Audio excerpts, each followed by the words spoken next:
जैसा कि आप जानते हैं, घास के मैदान यानी कि ग्रासलैंड्स बहुत ही ज़्यादा ट्रेंडिंग और बहुत ही ज़्यादा इम्पॉर्टेंट टॉपिक है आपके कॉम्पिटिटिव एग्जाम्स के लिए। जैसे बैंकिंग, एसएससी, रेलवे और अदर स्टेट लेवल एग्जाम्स आप देते हैं तो उसमें ये टॉपिक बहुत ही ज़्यादा पूछा जाता है। आज हम अपने इस वीडियो में बात करेंगे विश्व के प्रमुख घास के मैदान।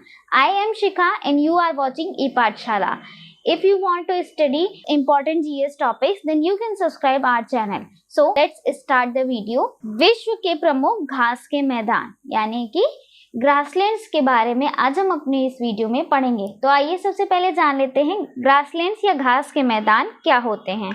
तो घास के मैदान क्या है कि घास के प्रभुत्व वाली वनस्पतियों से आच्छादित भूमि के रूप में परिभाषित किया जा सकता है।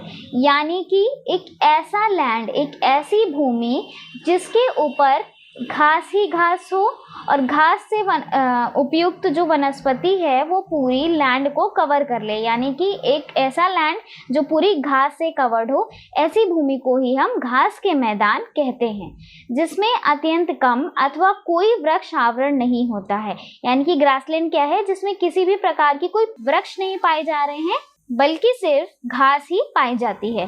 तो यूनेस्को के अकॉर्डिंग घास के मैदान क्या है? 10% से कम वृक्ष एवं झाड़ी के आच्छादन युक्त शाकीय पौधों से ढकी भूमि। यानी कि एक ऐसी लैंड जिस पे 10% से भी कम वृक्ष हो और वो लैंड झाड़ी से आच्छादित हो, उस पे श्रब्स एंड हर्ब्स जो है वो बहुत ज़्यादा पाई जाती हो, लेकिन पेड़ जो है वो 10% से भी कम हो। एवं काष्ठित जंगली घास के मैदान को 10 से 40% वृक्ष एवं झाड़ी के आच्छादन के रूप में परिभाषित किया जा सकता है। तो ऐसी भूमि को, ऐसे लैंड को यूनेस्को घास के मैदान के अंडर रखता है। घास के मैदान का जो इकोसिस्टम होता है वो विशेष रूप से नाजुक होता है, बहुत ज़्यादा वीक होता है। क्यों? क्योंकि यहाँ पर जल का अभाव होता है, नमी की कमी होती है। आगे बात करते हैं घास के मैदान के प्रकारों के बारे में। तो घास के मैदान दो प्रकार के होते हैं। उष्णकटिबंधीय घास के मैदान यानी कि ट्रॉपिकल ग्रासलैंड, दूसरा है शीतोष्ण घास के मैदान यानी कि टेम्परेट ग्रासलैंड्स। तो देखिए ट्रॉपिकल ग्रासलैंड्स कहाँ से कहाँ तक आता है, तो ये आपके कर्क रेखा जो कि 23.5 डिग्री नॉर्थ से लेकर के 23.5 डिग्री साउथ तक होती है। ये इतना जो पोर्शन है आपका, ये ट्रॉपिकल ग्रासलैंड्स के अंडर आता है, यानी कि उष्णकटिबंधीय घास के मैदान कहलाते हैं। कर्क रेखा से लेकर मकर रेखा के बीच का जो भाग है उसे ही उष्णकटिबंधीय घास के मैदान कहा जाता है।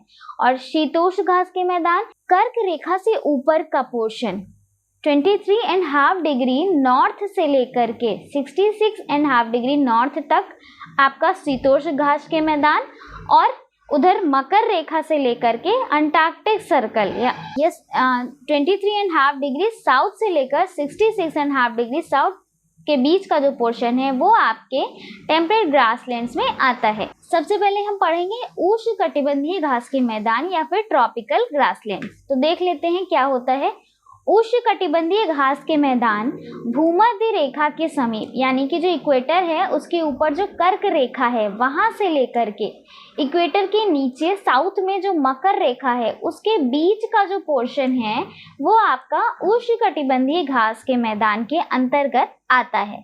तो उष्णकटिबंधीय घास के मैदान आमतौर पर उष्णकटिबंधीय वर्षावनों यानी कि जो आपके ट्रॉपिकल रेन फॉरेस्ट वाला रीजन है और आपके ट्रॉपिकल डिजर्ट्स के बीच का जो रीजन है वो महाद्वीपों के मध्य का जो आंतरिक भाग है उसमें उष्णकटिबंधीय घास के मैदान पाए जाते हैं। उष्णकटिबंधीय घास के मैदानों को सवाना भी कहा जाता है। यहाँ पे ध्यान देने वाली बात है, उनमें एक उष्णकटिबंधीय जलवायु, एक अलग प्रकार की जलवायु पाई जाती है, जिसमें पहले जलवायु कैसी होगी? आर्द्र होगी, थोड़ी बहुत नमी पाई जाती है, और बाद में कैसी हो जाती है? शुष्क जलवायु हो जाती है। उष्णकटिबंधीय घास के मैदान के जो पौधे होते हैं या जो घास होती है वो ज़्यादा छोटी छोटी होती है, इसलिए इसे उत्कृष्ट आखेट स्थल, यानी कि जानवरों का शिकार यहाँ पे बहुत आसानी से हो जाता है, क्योंकि घास जो है वो छोटी छोटी होती है और घास के मैदानों में जानवर आसानी से छिप नहीं पाते, इसलिए यहाँ पर शिकार बहुत ज्यादा होते हैं। आगे देख लेते हैं उष्णकटिबंधीय घास के मैदान कौन कौन से हैं। तो सवाना जो कि अफ्रीका में पाया जाता है, यहाँ हम देखेंगे सवाना जो है वो ये अफ्रीका कॉन्टिनेंट में पाया जा रहा है, सवाना नाम का घास भूमि। दूसरी है लानोस जो कि आपके दक्षिण अमेरिका में, लानोस दक्षिण अमेरिका में। सबसे पहले अगर हम बात करें उष्णकटिबंधीय रीजन की, क्षेत्र की, तो देखिए यहाँ कर्क रेखा है, ये जो कर्क रेखा है यहाँ से लेकर के आपके मकर रेखा तक ये पूरा पोर्शन जितना भी है ये आपका उष्णकटिबंधीय रीजन कहलाता है। ये दिख रहा होगा आपको, ये पूरा रीजन जो है वो उष्णकटिबंधीय रीजन कहलाता है। तो इसमें जो भी घास के मैदान पाए जाएंगे उन्हें उष्णकटिबंधीय घास के मैदान कहा जाता है। तो आपने देखा जो लानोस है वो दक्षिण अमेरिका में, साउथ अमेरिका में पाया जाता है। सवाना जो है वो अफ्रीका में पाया जा रहा है, मिडिल अफ्रीका में। कंपास की बात करें तो ये भी आपके दक्षिण अफ्रीका में पाया जा रहा है कंपास। और उत्तरी प्रदेश एवं क्वींसलैंड जो कि ऑस्ट्रेलिया में, क्वींसलैंड देख रहे होंगे, ये भी आपके उष्णकटिबंध में आ रहा है, तो क्वींसलैंड भी ऑस्ट्रेलिया में पाया जाता है। पटाना जो है वो श्रीलंका में, यहाँ देखिए एशिया का जो श्रीलंका है, श्रीलंका देश है, उसमें पटाना पाया जाता है। और सिल्वास जो कि अमेज़न में पाया जाता है, सिल्वास नाम का जो ग्रासलैंड है ये अमेज़न में पाया जाता है, साउथ अमेरिका में पाया जाता है। तो आई होप ये आपको क्लियर होंगे।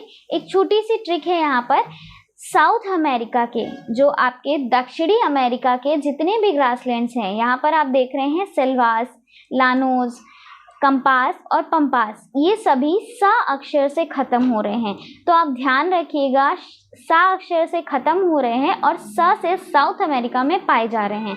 तो इस छोटी सी ट्रिक से आप याद रख पाएंगे ग्रासलैंड्स। आगे बात करते हैं शीतोष्ण कटिबंधीय घास के मैदान। शीतोष्ण घास के मैदान में, समशीतोष्ण घास के मैदानों में घास एवं झाड़ियां पाई जाती हैं। इसमें वृक्ष नहीं पाए जाते हैं बल्कि घास और झाड़ियां ही सिर्फ पाई जाती हैं। जलवायु समशीतोष्ण एवं अर्ध शुष्क व अर्ध आर्द्र प्रकृति की होती है, यानी कि यहाँ पे पहले अर्ध शुष्क जलवायु होती है, बाद में अर्ध आर्द्र हो जाती है। समशीतोष्ण घास के मैदान उष्णकटिबंधीय घास के मैदानों से वार्षिक तापमान प्रणाली के साथ साथ यहाँ पाई जाने वाली प्रजातियों के प्रकार के कारण व्यापक पैमाने पर भिन्न होती है।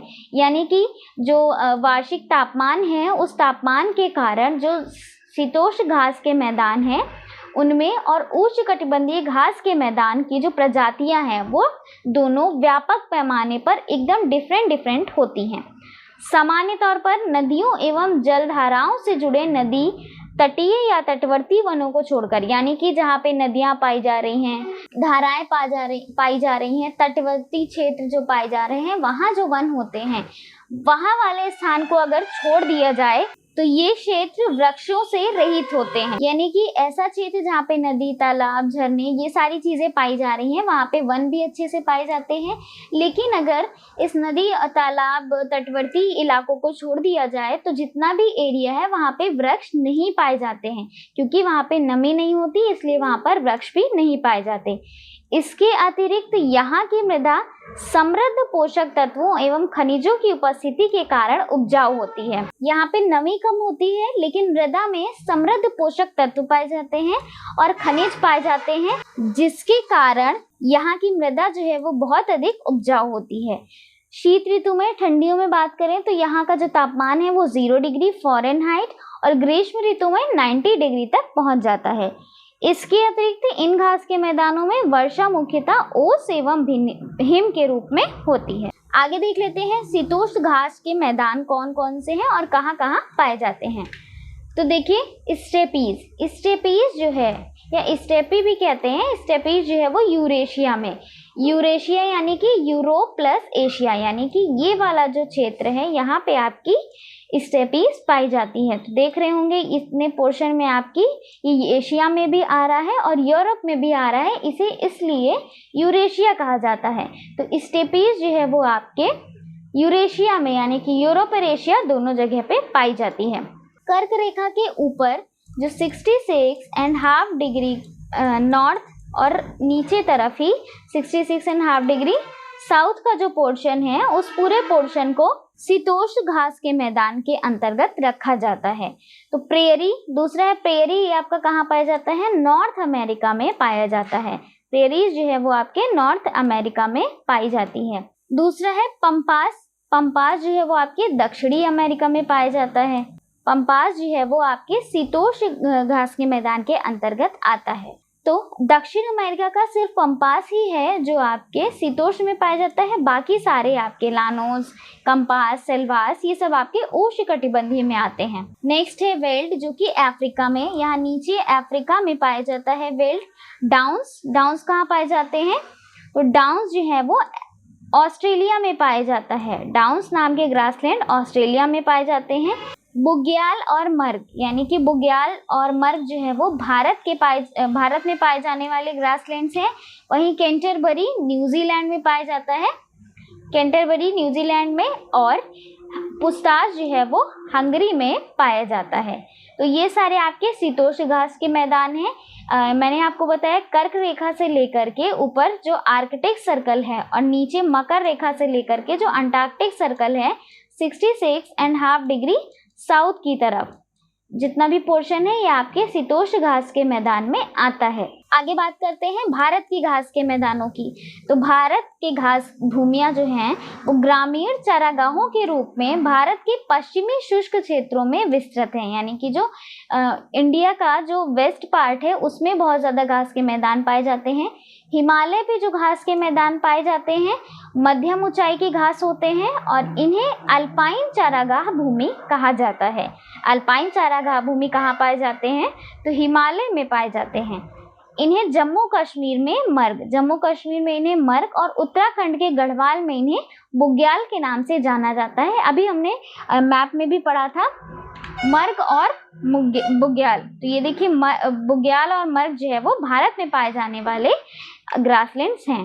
भारत के उत्तराखंड राज्यों 3300 मीटर से लेकर 4000 मीटर के बीच की इन घासों की ऊंचाई होती है और इन घास के मैदानों को प्रकृति के अपने उद्यान के नाम से भी जाना जाता है, यानी कि प्रकृति के स्वयं का उद्यान के नाम से जाना जाता है। इसके अतिरिक्त दक्षिण भारत के तमिलनाडु और नीलगिरी की पहाड़ियों पर भी जो घास भूमियां पाई जाती हैं वो सदाबहार वन के अंतर्गत आती हैं। तो आई होप आपको ये वीडियो हेल्पफुल लगा होगा और अच्छा लगा होगा। ऐसे ही इंटरेस्टिंग जीएस वीडियोस के लिए आप हमारे चैनल को सब्सक्राइब करें।